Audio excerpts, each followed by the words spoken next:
Yeah, everyone, it is Wednesday, August 25th, 2021. You're watching Montgomery County Republican Club's Direct Line with our special guest, Delegate Reid Novotny from District 9A, representing Howard and Carroll County. Welcome, Reid, and our host tonight is Mark Unkefer, and the hostess with the mostest, Jackie Saxton. Take it away, guys. Thanks, Dwight. And Reid, thank you as always for joining us, one of our recurring guests. And of course, a very interesting and very timely topic right now, talking about what's going on in Afghanistan. It seems like every single day we're getting new news. It continues to just be a bad situation overall. And Biden seems to just be burying his head in the sand and pretending like everything's going great. Although in his brain, it's entirely possible he does think it's going great. So, what's your first impression of what you've been reading and what's been going on? Yeah, well, thanks again for the team for having me on. It's great to talk to you as always. And kind of my first impression of everything that was going on is the fact that this was entirely predictable. And I think that is the message that we have to send to people who want to spin this in any way, whether it's the White House or your neighbor next door. The predictability of this it's totally predictable. Biden announced in April, I think 17th or something like that he was going to pull all of our troops out by September 11th of this year. Not a bad goal. And we'll get into, I've been in the military for a long time. Not a bad goal. Let's get everyone out. I know so many people who appreciate that. It's been a very unpopular war recently. And, kind of we can get into why we're still there after 20 years. But the problem is we announced in April that we're going to leave on September 11th, which is obviously a date that Al-Qaeda chose to attack us 20 years ago. So it's some symbolic date that was not based on kind of the ground truth of what was going on. And really, we get down to it. We all knew, anyone looking on the outside that maybe had an inkling of, what nations do or what that nation has done over the last couple hundred years would have seen how fast this would fall. Yeah, and it seems like the sentiment all around from both sides of the aisle is we are not upset that he pulled our troops out. Everybody agreed we wanted to bring our troops home. It's how it was done. Well, I think it's worth commenting that, conducting a retreat is a difficult maneuver. That said, it is something that is, there's a fair amount of expertise and precedent for how to do that. And there are a whole lot of what we could talk about. It's the specifics, but there are a whole lot of examples of where the preparation was lacking and the execution on what could be a retreat strategy was lacking as well. There weren't enough troops kept in place. There weren't enough facilities kept in place to allow for an exit, quite apart from whether or not the Afghan national, the ANA, the National Army collapsed or not. We just simply lack the resources to get A, American citizens out, but B, Afghanis who had been helpful, and C, even to provide our allies who are present and have been, shoulder to shoulder with us in this entire fight, with enough, lead time and resources to get the people to get their people out, but also to get the people who had been supportive of them as well. You brought up maybe 17 or a half dozen plus 10 different points in that one. And I usually do that as a question and then say yes or no. And then you put a question at the end of it. Yeah, right. No, great points. I'm the only thing I take exception to, especially being in the military, is that, we would never call it a retreat, right? Because that means we did something wrong. We were running away. It could have been and should have been an orderly withdrawal of troops, right? Retreating is much different, and hopefully we can get into what we did well over there over the last 20 years and what we didn't. What I'll try to bookend my entire conversation about is the fact that I know so many people have been over there. I know people who have died who were friends of mine. This is very demoralizing to the American people, but more so to the people who have served there And you brought up our coalition allies and our coalition allies who have served there.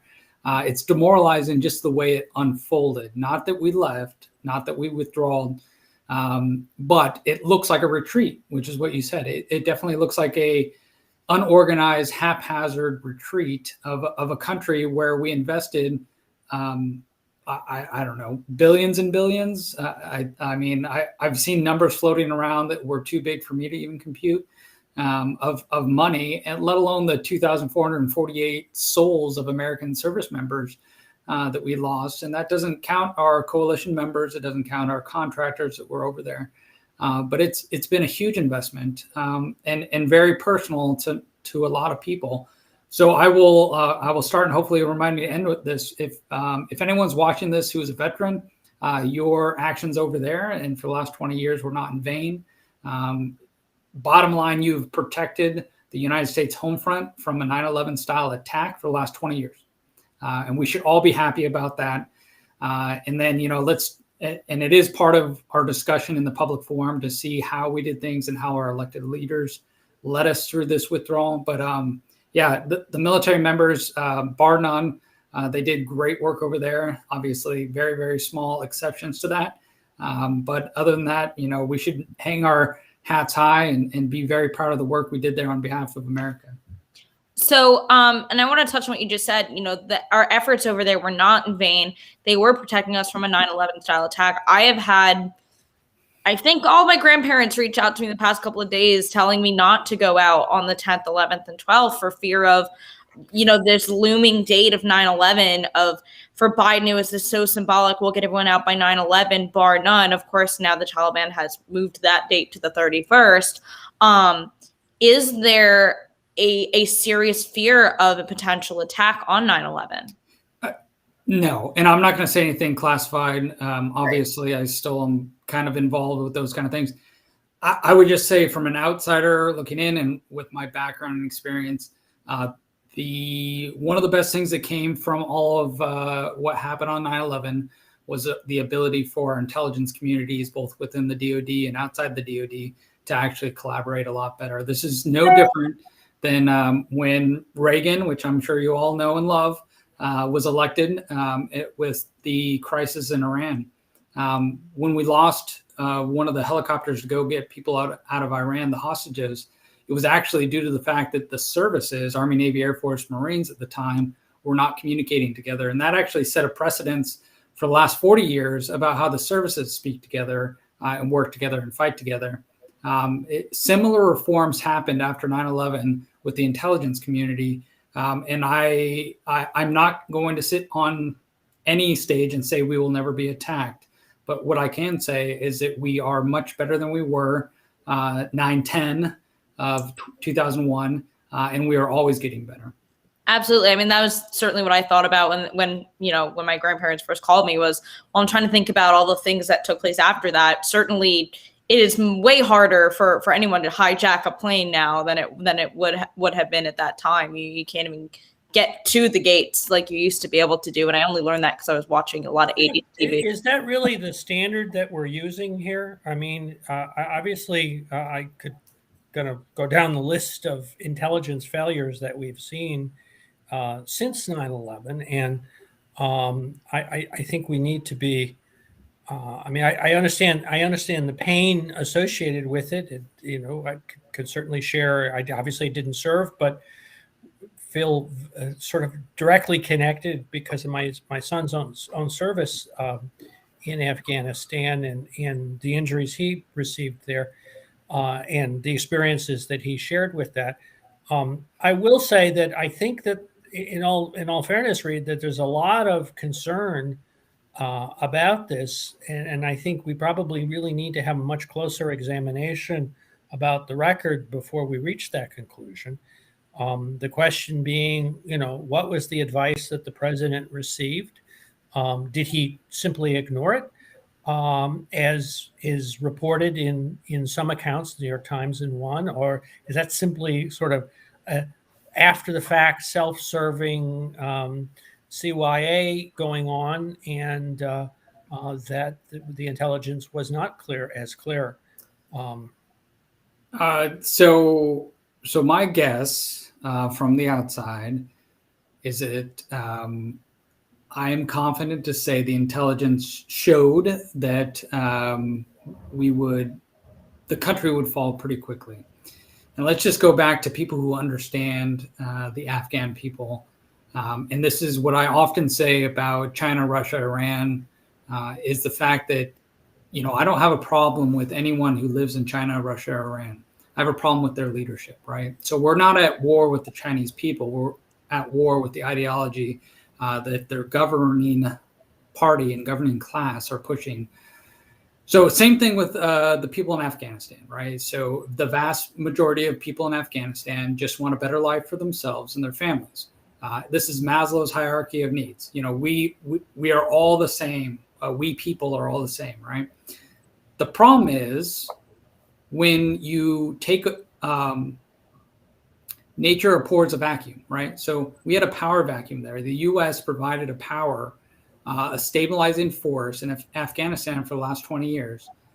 Now, when the Taliban walk up, they slaughter one group, they film it, they go to the next group, the next encampment of the Afghan army, and they say, would you like to go home or would you like to join us? They're all going to go home. They're going to go home to their families. They're not going to sit there and get slaughtered. And that's how they walked through the entire area. And it's not that the Afghan army did a poor job. It's just their alliances are to whoever can pay their bills, feed their families, give them employment, which none of us should have thought is a weird thing. So if someone came in to the United States and said, okay, the U.S. government is no longer here, we have destroyed everyone. Would you like to go home to your families, or would you like to, join us, or would you like to be killed? I guess are the two options. The vast majority of people, a lot of Americans would fight. I know that. But the vast majority of people would say, I would like to go home to my family. So that's, just knowing there are people in Afghanistan who didn't realize that they had a president. That's how remote the place is.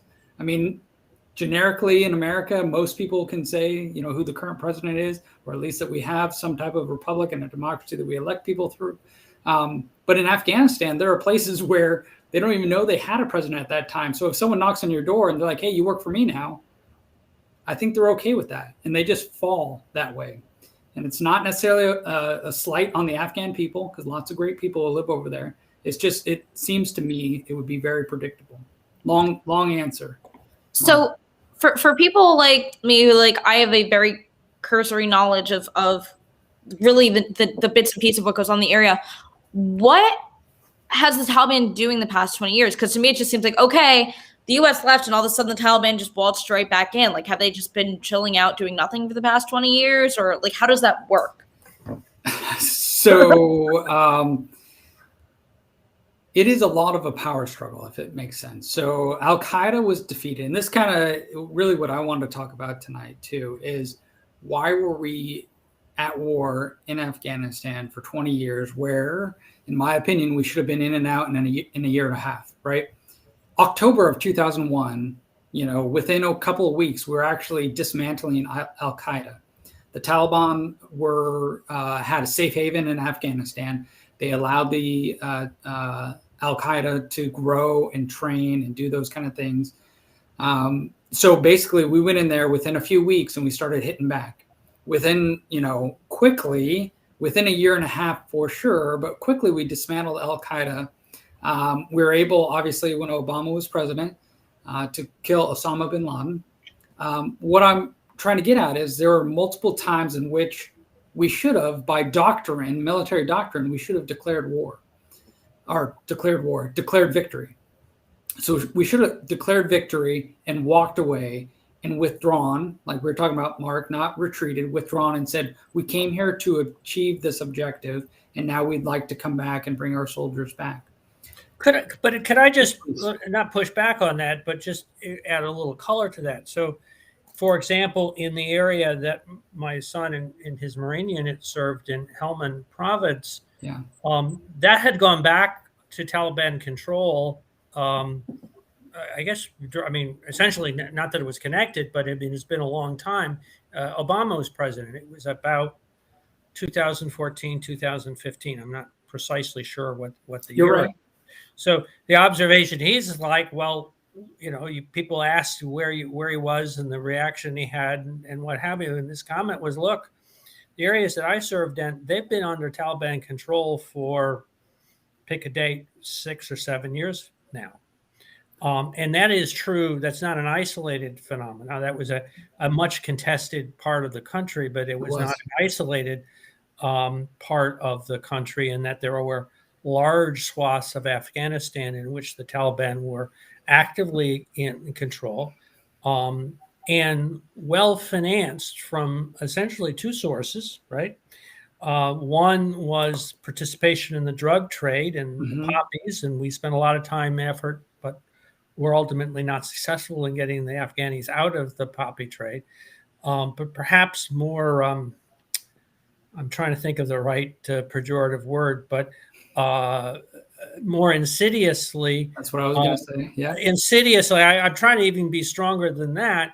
The Taliban enjoyed the very, very, very active support on the part of the Pakistanis, although the Pakistanis intelligence services, although we were giving them lots of money not to do that, what they were saying on one side, they were essentially not doing on the other. So the Taliban did not lack for resources in order to continue to fight. So I'm not going to disagree with you a bit, right? So, and I say that in the sense that what I'm trying to describe is multiple instances in time, right? So an instance in time in which we had Al-Qaeda on the run, in which we had deflated and defeated some of their networks, you snap a chalk line and you say, we're out in 2 weeks, right? So and I appreciate what your son had done. I have not served in a combat zone like he did in Afghanistan. The majority of the sport I did was at the Central Command headquarters, doing some of the war planning from afar.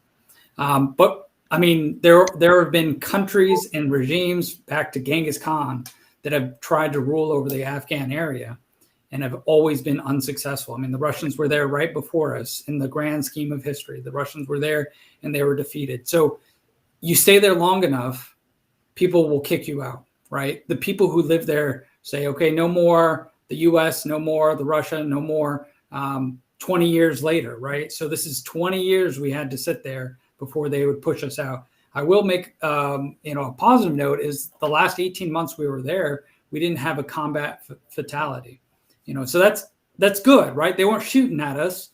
People were dying in transportation accidents basically, but they weren't shooting at us per se. So things were fairly stable. But if a country does not want to be ruled by someone else, and I'm not saying we were there to rule, but if they feel like we're there as rulers, at some point when we leave, they're going to say good riddance and we're gone, right? Same thing happened to the Russians just a few years ago in the grand scheme of things. So I don't disagree with you at all. I think that and I actually got a lot of pushback. Well, I got some pushback when I sent this out to my audience and newsletter, and they said, well, why are you making this political? I said, no, there's plenty of presidential level blame to go along for all the presidents who have been the commander in chief for this war. Lots of them made mistakes. I think time will tell who made the worst mistakes. My point is today's news in the last 3 weeks, President Biden is in the White House. This is his fault for the withdrawal. Now, are there other presidents who have made mistakes? Yes. And we can talk through those too. Yeah, absolutely. So I actually got a news alert on my phone as you were talking. Good. U.S. embassy in Afghanistan tells Americans at Kabul airport gates to leave immediately. I had the rest of it up. There we go. Nope, doesn't want to work. I think it said due to a security threat. And immediately citing security threats. And I've been reading stuff about that. I've been reading about the fact it sounds like that the Taliban is now confiscating Western passports as well.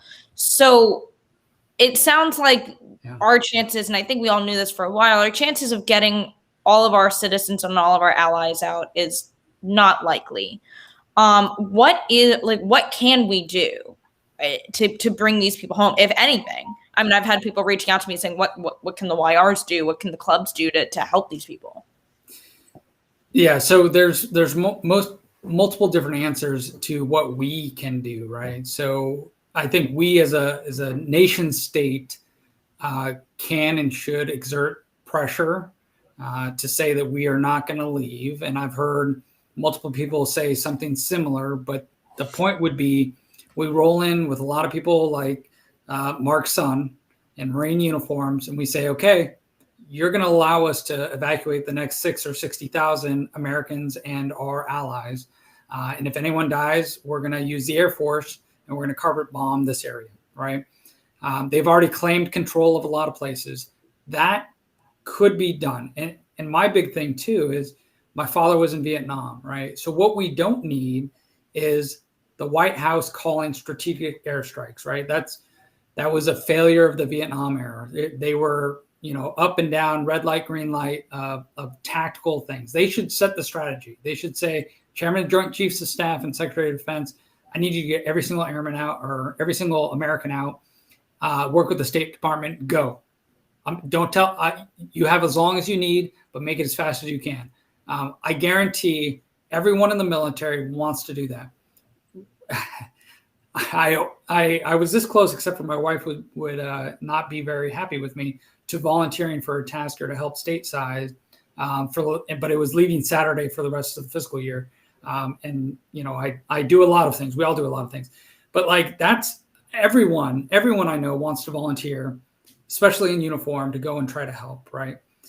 What you all can do, there are actually organizations that are standing up to try to do things, NGOs that are trying to do things around the official State Department and the U.S. military. So I'm sure we can find and push some of those things out. I'm sure there's scams out there, but there's a lot of legitimate ways where we can either volunteer or send donations or those kind of things. And that definitely will help. Go ahead, Mark. Well, I mean, one observation is just to belabor what one of the other news items is that this is the appeal for a more flexible deadline that is more focused on the outcome of getting folks out.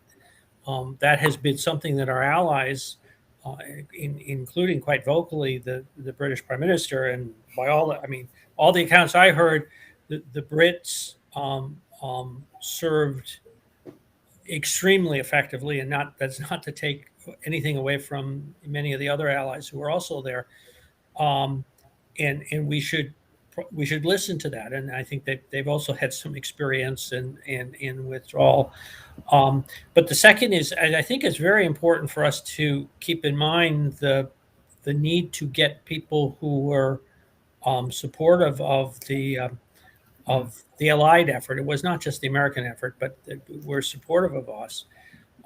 My kind of 2 points on this. So this has been a long-standing issue that we've had in this war.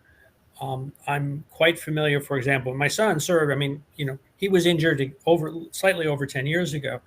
And members of his unit were very active, very vocal. Fortunately, one of the unitors has written for foreign policy and has now written a book on the work of their unit. But they spent a lot of time in like 5-6 years ago getting their specific interpreter, a guy named Jack. I mean, they called him Jack, out. It was not easy, and that was a struggle in a time when we weren't having all the problems we're having right now. Right.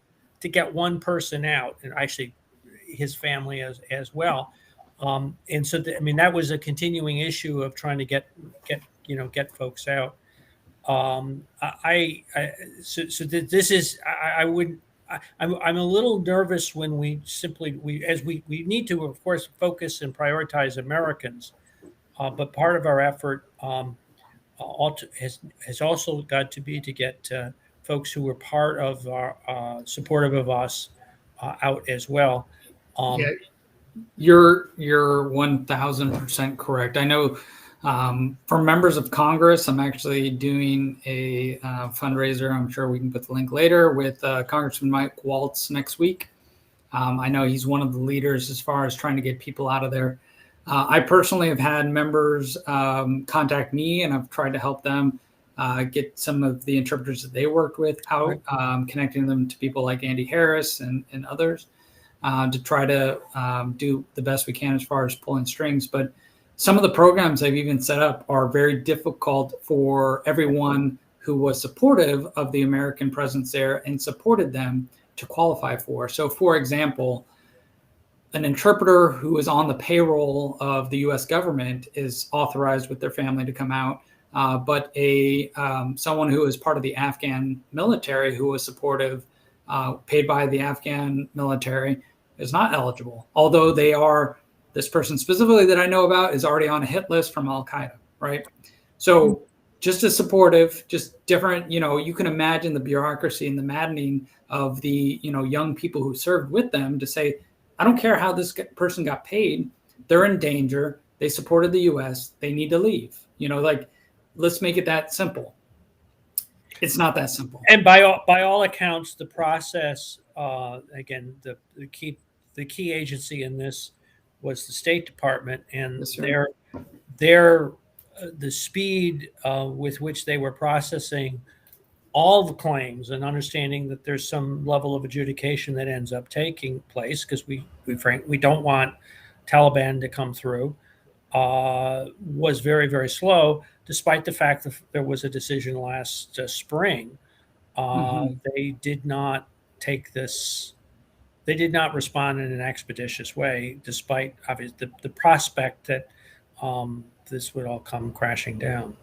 And I know what you're saying, Mark, especially about obviously there needs to be some kind of vetting process.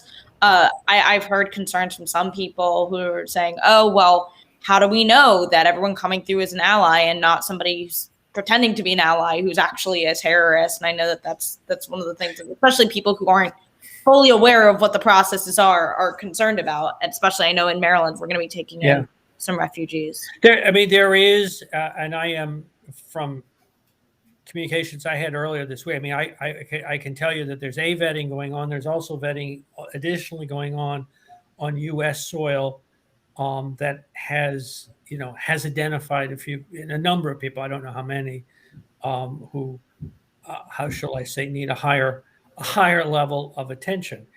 I mean, maybe not to be very flip, but to be a little bit flip.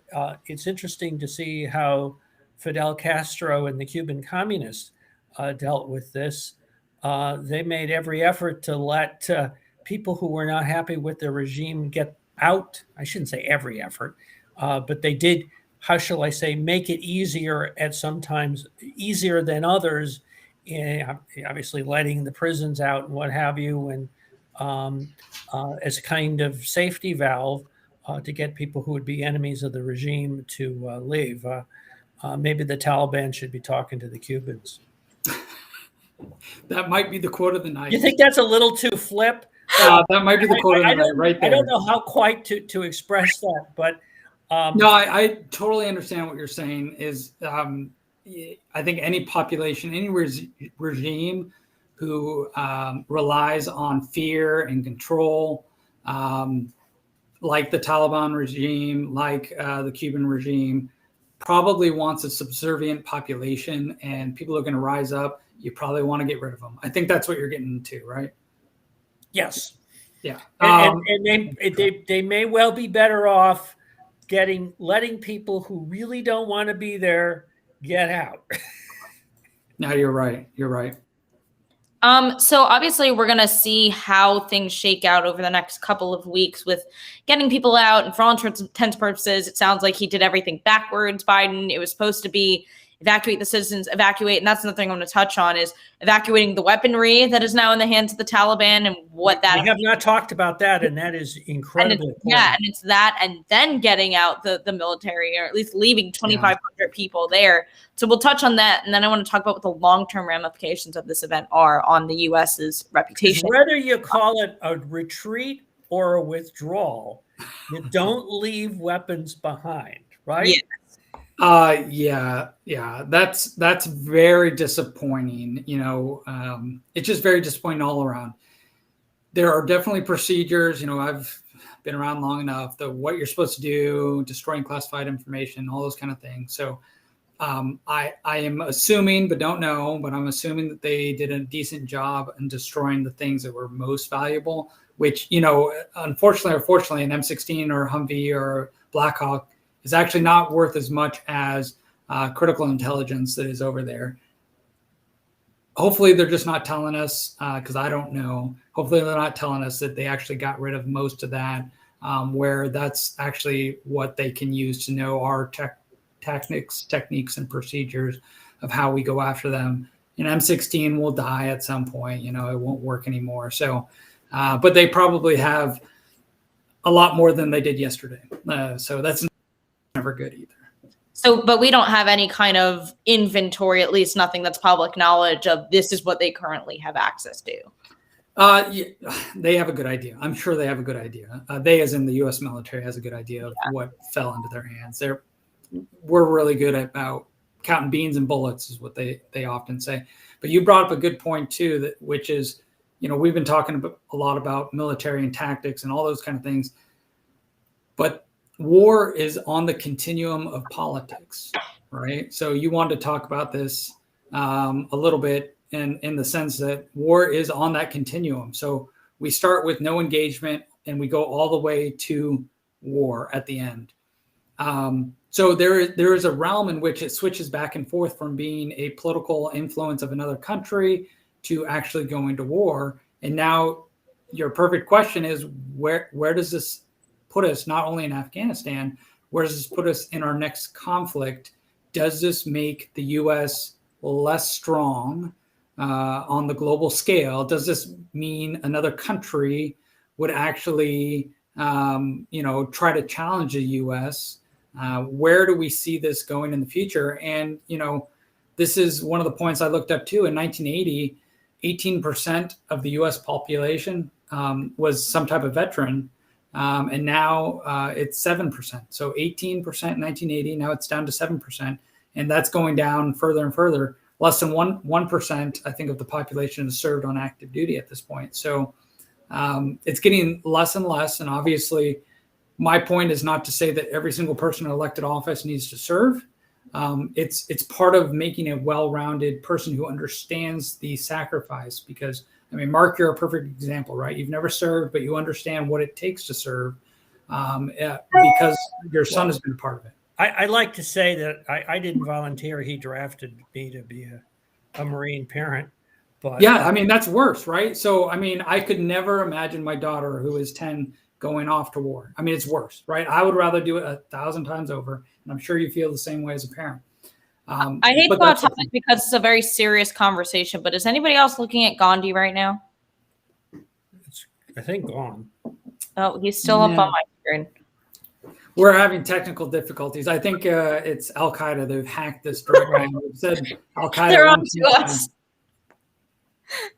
No, I know, but you always have to keep it a little light. But yeah, it's true. Back in the day, right, from George Washington, who resigned his commission in Annapolis, right, to run for president. He was a general in our army, right? So our original army. But we've had many military leaders who have made that transition well. The veteran population actually was shrinking in Congress until I think the last election, where it actually went up a little bit. And again, it's a perspective, but it is a perspective, just like I'm not a lawyer, right? So I bring some of that perspective to the State House, where we should have a well-rounded body that supports or that can understand what Marylanders do. We have plenty of not only Maryland citizens who have fought and died, and I don't have the exact number of how many have died over there, but I know, I'm well connected to the Gold Star family. So we have many Gold Star parents here, someone who's lost a son or daughter over there. And we still have members of the Maryland Guard who go over there until now, right? Who have been going over there to either fly the great A-10, if anyone in the military and the Guard is watching, because everyone loves the A-10, and do other missions over there. So, we have a lot of connection in all of the states, but especially here in Maryland with Afghanistan. And we have to set up our laws here locally so we're supportive of those efforts, or at least representative of what the will of the people in Maryland want.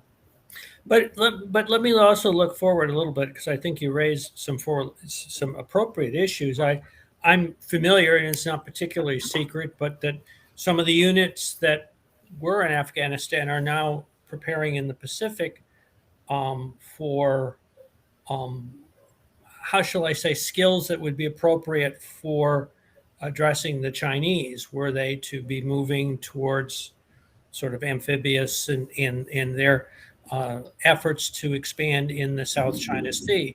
This is a challenge that we are attempting to put together a coalition. The Australians, potentially the Indians, certainly the South Koreans, Vietnamese, and so our vice president is over in Vietnam. And who have I left out? South Korea is Japanese, of course.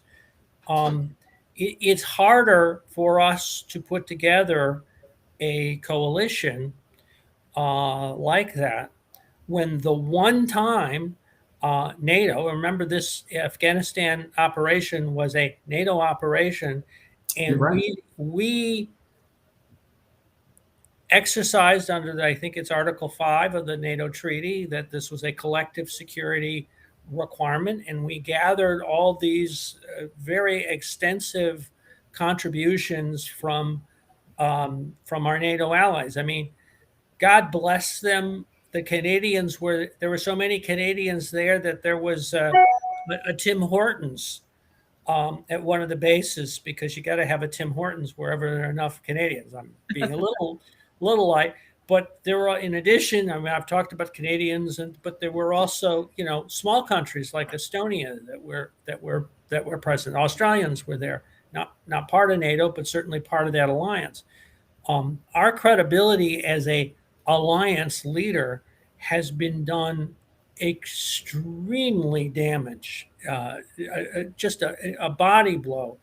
And it's not so much, I mean, NATO is obviously extremely important vis-a-vis Europe, but this comes at precisely the time we are trying, that's why Harris is in Vietnam, we're trying to make sure that we have a coalition that's credible, that can address the Chinese. It's going to be a little hard to go down to Canberra and talk to the Australians after we've ignored their advice and their comments vis-a-vis how we left Afghanistan.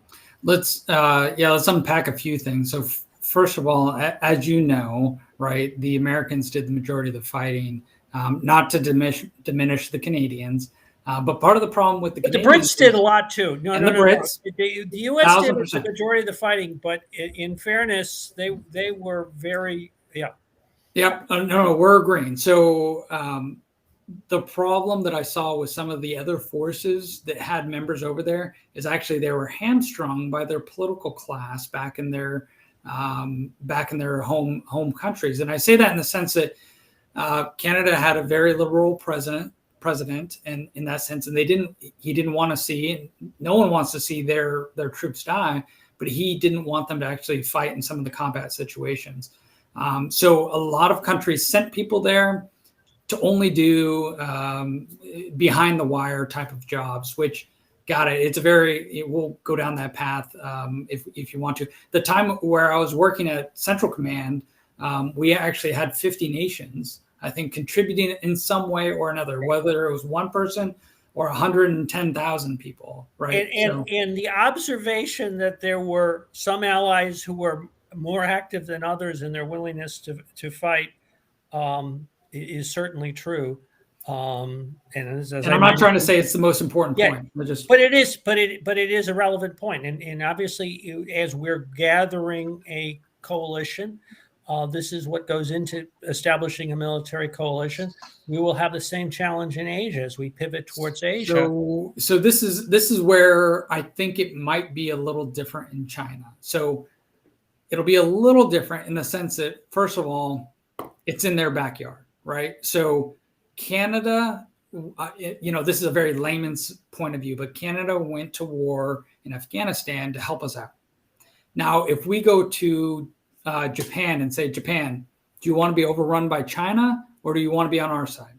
That's a stronger argument. There is no way that Afghanistan or the Al-Qaeda, other than, France had a whole bunch of terrorist issues. We've had terrorist issues others. So they all saw the pain, or a lot of the bigger countries saw some of the pain of terrorist activity.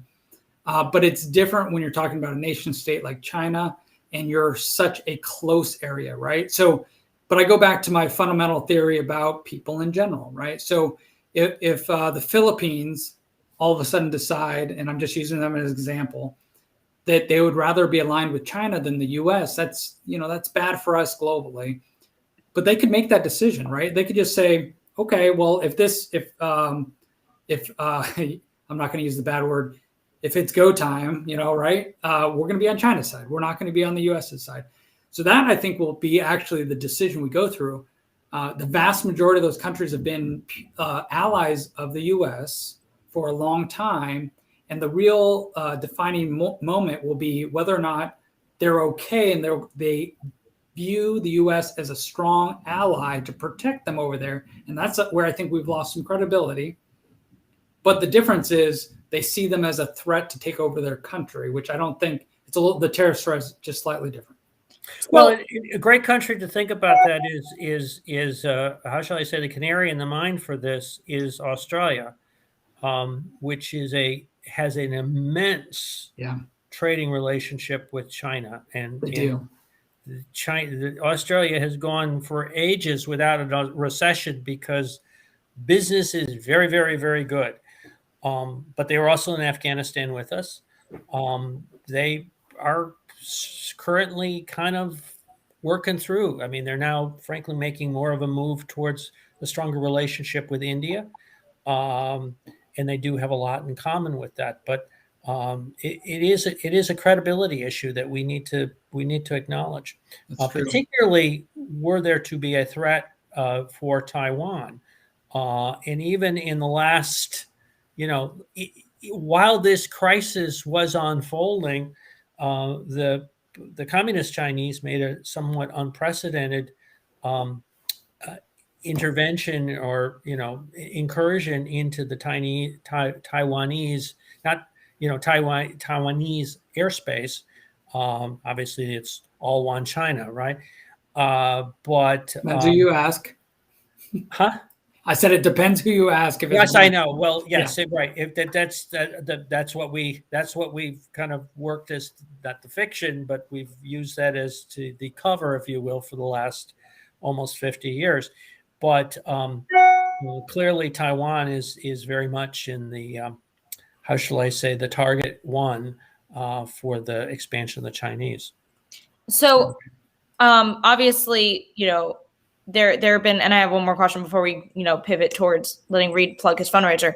Obviously, we've talked about over the past 40 minutes things that are way, way more important than this. But what kind of impact do the events going on in Afghanistan, the way that this was handled, have on the midterm elections next year and then ultimately in the 2024 race? I mean, I know people say that particularly when it comes to foreign policy, voters have a very short-term memory when it comes to that. But do you think that that's going to be the case here?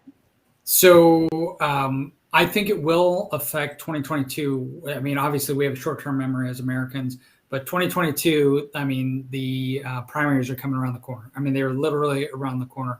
So, I mean, you've seen not only the disapproval of this event, right, nationally by both Republicans, Democrats, all Americans is very low. I think it was higher 60s, 70% disapprove of the way this was handled. So that's not a winning issue. I mean, it's not a winning issue. No matter what the White House says, not a winning issue.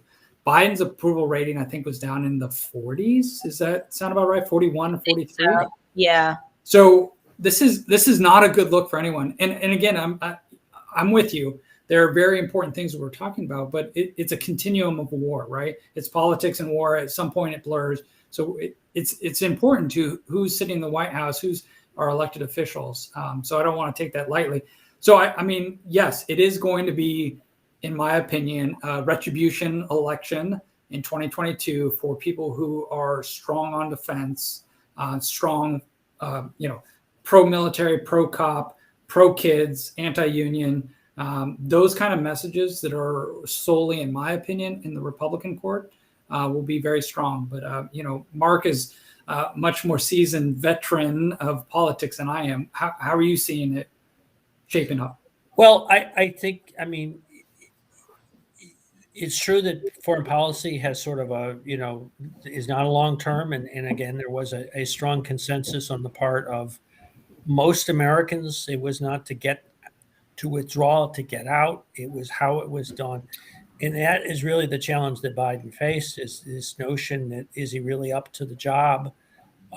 Is he able to solve problems, whether it's, people coming across the border, whether it's Afghanistan?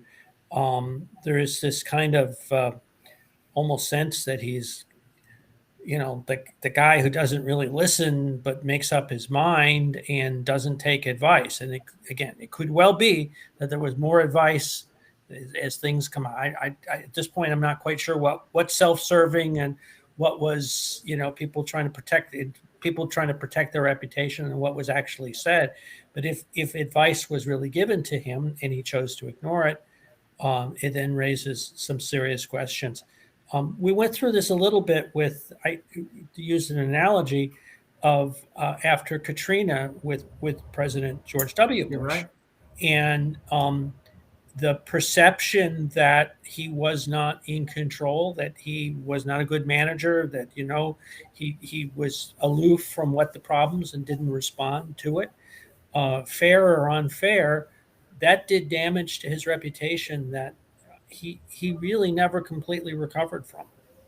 Well, and I get the feeling that there's going to be a Senate investigation into what went into this decision-making process. I think they're already looking into that. But we are at 8:15. So, Reid, before we wrap up, you have a fundraiser coming up on the 2nd. So we want to give you a chance to talk about that. I do, and it's a perfect segue, and they're putting up a cool graphic. Oh, good. Gandhi's gone now. Great. We put together. So the goodness is there are a lot of veterans that actually serve both at the state level and at the congressional level. Mike Waltz is a good friend of mine, and I will put it out there. This is great because he's also a Marylander. He's obviously he lives in Florida, but he's a part of the Maryland Guard. So I've met him through my service in the Maryland Guard. He's a great colonel also. And I've spent some good time with him talking about, what we do as the state of Maryland in support of this great nation. So Ron and Cindy Gula, great family. They live in Fulton, Maryland. They are graciously hosting it, but they are venture capitalists in the state of Maryland, and they support a lot of small businesses, especially in the cyber and data realm. So they're hosting it. So that's kind of my background also. But again, we're looking forward to having people over. Really just a few tickets left. I know Dwight still says he's going to buy a ticket at some point. But I think we only have about 5 or 10 tickets left at best. Called out. Yeah. Well, it's a direct line miracle that pulling up your fundraiser finally made Gandhi go away from my screen. I could see you. I'm not even kidding. I've been looking at Gandhi this entire time. He wanted to talk about what is it that Curry Commonwealth and whatever that the Indians and the Australians have in common? I have no idea. We'll have to get Gandhi to tell us that. I think that's Gandhi telling me I need to be more simplistic and get rid of all the crap that's in my apartment, because there is a lot. But that's coming in the form of my mom coming to visit me for the Red, White, and Blue dinner, which you can also buy tickets for. So go to Reid's event, go to the Red, White, and Blue dinner. There are so many things coming up. Dwight wants you to know that Gandhi was a socialist. So on that, have a great Wednesday night, everybody, and we'll see you next week.